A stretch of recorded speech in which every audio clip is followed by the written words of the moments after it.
this is what we're doing. We're trying to somehow record the story that I remember having read when I was in my mid-teens about the creation. At the beginning, there was nothing. There was the earth, empty of human beings, and the sky, the heavens, with two masses, a mass of light, a mass of darkness. And these masses were still. They were just there for millions and millions and billions of years. The whole idea is, how was mankind created? Okay. Creation, right? All right, should we try this a little bit again? All of a sudden we're working with 5 creative people. And there's a bit of it for everybody, but how do you put those bits together to make the story? How do you start on it? The way I'm seeing it is that there's a story, is what I said. Then there is a script, is what is going to come out of Gary, actors, me, designers, everybody.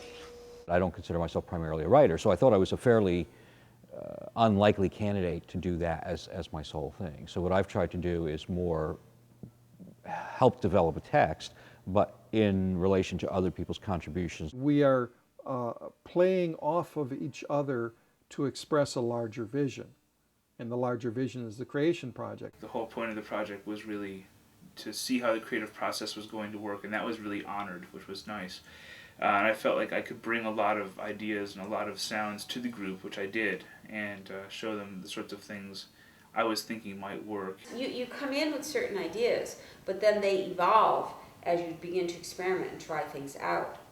Every time you walk into a rehearsal, every time you walk into that kind of creative environment, you're problem solving. You're trying to figure, and not problem in a sense of obstacle, but problems in the sense of like almost a math problem. I think of it, you set up certain variables and you want to see, can this lead me to deeper insight if I play with these variables? And that's what rehearsals tend to do, is that you'll have a concept, this idea of these two forces being totally still, and then for some reason a momentum begins.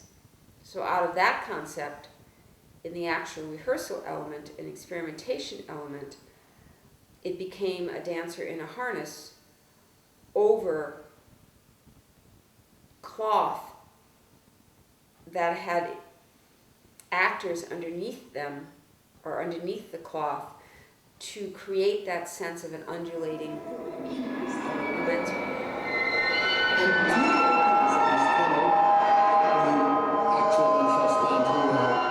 Religious folks are experiencing, religious communities especially, are experiencing God or a sacred reality. How do they express that? Well, they give it imaginative form. One way they can give it imaginative form is in creation stories, in the story of how the world came to be. That takes the form of a story. It can also take the form of the story performed in the midst of a ritual. So now you have a performance.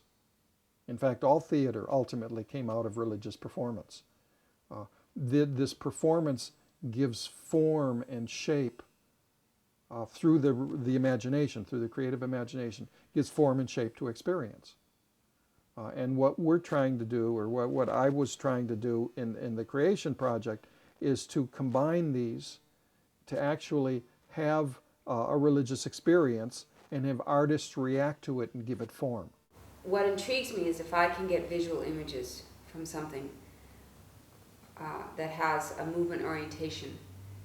If I can pick up on that, then there's something for me to work with.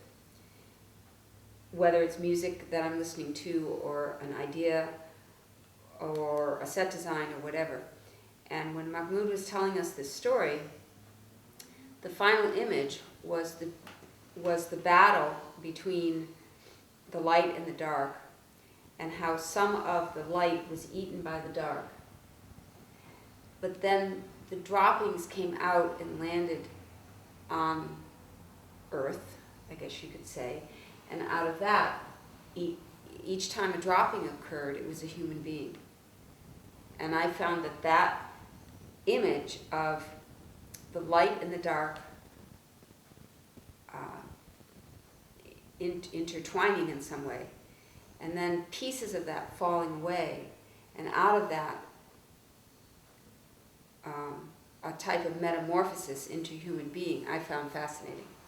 And as soon as I heard that, that was when I felt I was interested in this project. The narrative was full of sound. It really talked a lot about stasis at the beginning, and then a vibration or a disturbance that moved through this space. And to me, those things all have sound implications.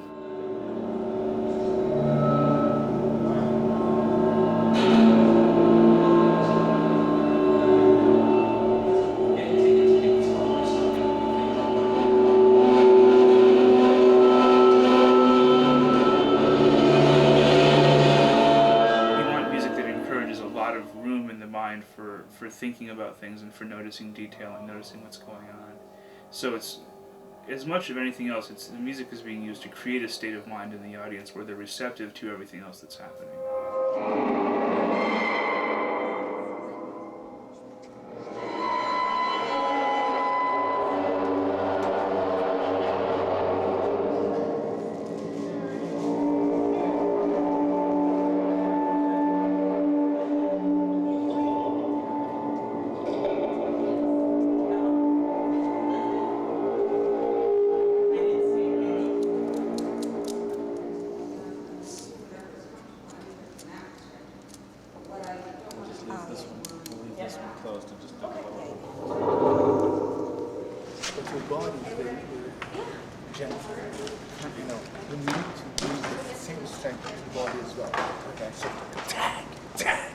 What you're doing right now is attack. Attack! Attack! All right. Shot. Keep running back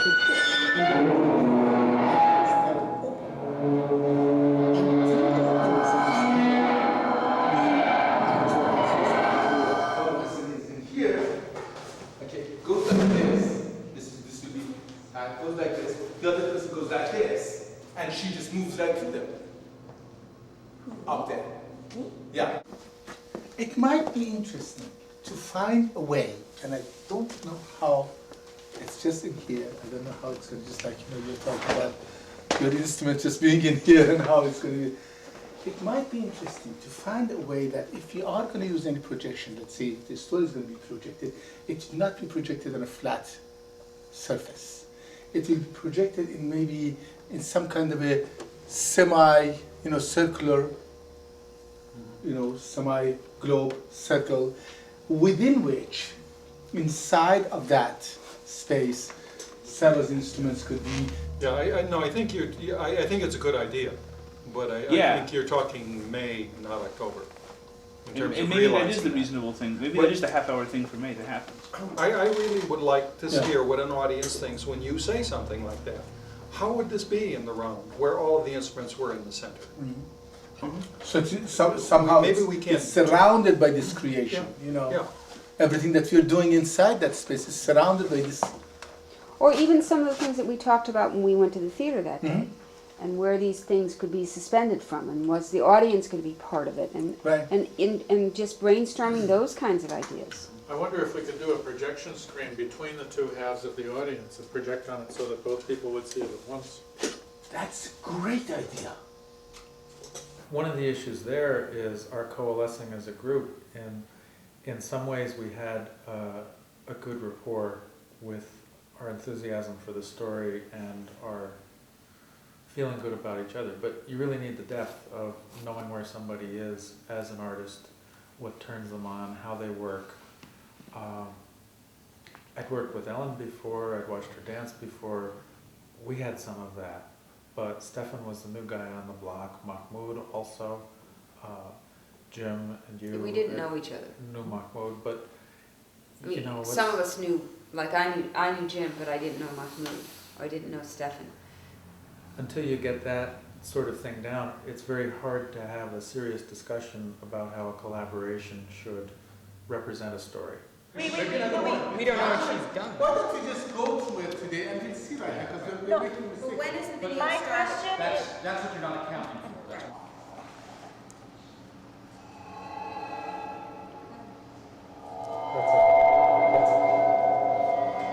Shall we do it one more time?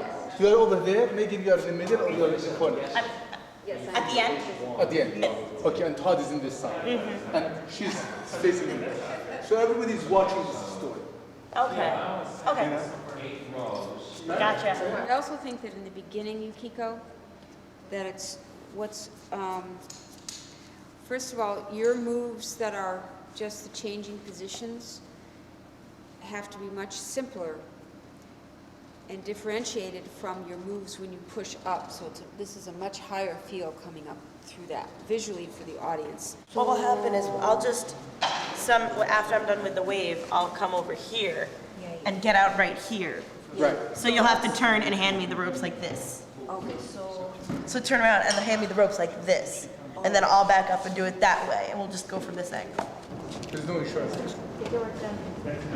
I'll probably be up. Well, depending on what time you get. I'll be here tomorrow morning. Okay. All right, ladies and gentlemen, thank you very much. We had a great rehearsal and have a good weekend.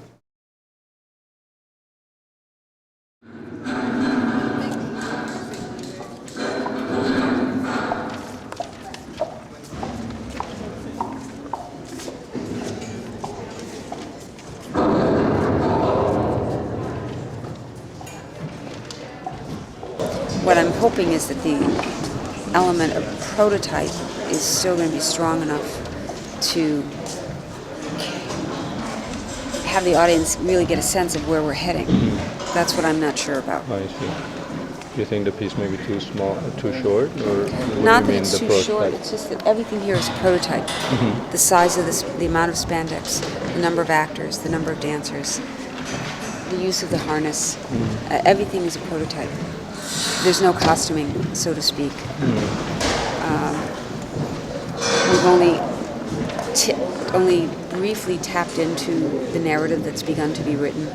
So it's these little elements, and I'm hoping it's enough for an audience to get a sense of where it might go.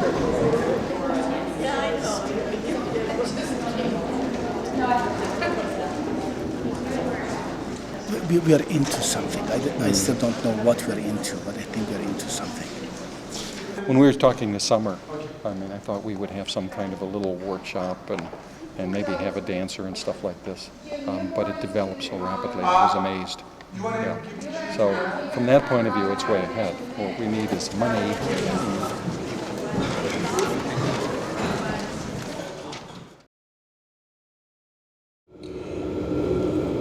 The story goes as such. At the beginning there was nothing. There was the earth, empty of human beings, and the sky, the heavens, with two masses. A mass of light, a mass of darkness. And these masses were still.